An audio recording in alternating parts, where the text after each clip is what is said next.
What if most of your struggles aren't happening in your life? What if they're happening inside beliefs you never questioned? Why do you stay quiet when you're hurt? Why do you miss chaos when you finally find peace? Why do you keep becoming the person you promised you'd never be again? Why do you defend beliefs that are hurting you? The answer may be simpler than you think. Part of you is still protecting an old wound, and that wound may be making decisions for you every day. What part of you stopped asking for help?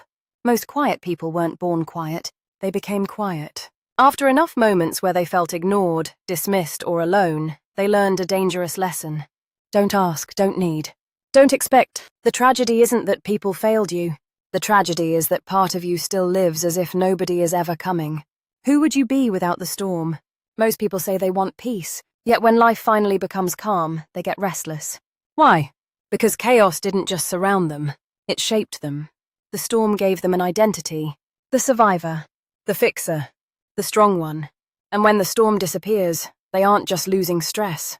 They're losing a role they've played their entire lives. What if rejection wasn't the pain? What if rejection simply confirmed a fear you already had? The reason one rejection can haunt you for years is because it touches something older, something deeper. A belief. Maybe you're not enough. Maybe you're replaceable. Maybe you'll always be left behind. Rejection hurts most when it agrees with a wound that was already there. What if your anxiety isn't protecting you? What if it's protecting you from growth? You call it preparation. You call it caution. But how many opportunities have you missed? How many conversations have you avoided? How much life have you postponed? Not because danger was present, but because fear convinced you it was. Sometimes anxiety isn't a shield. Sometimes it's a cage. Why must you control everything?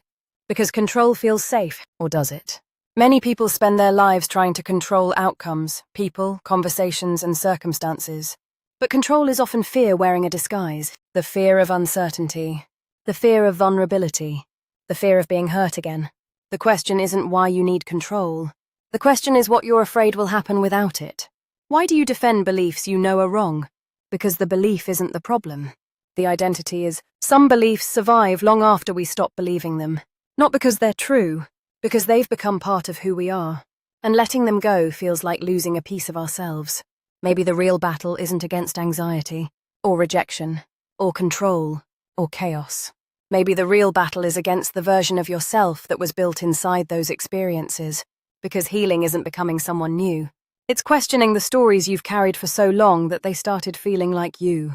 And the most important question you may ever ask yourself is, what part of me is still living in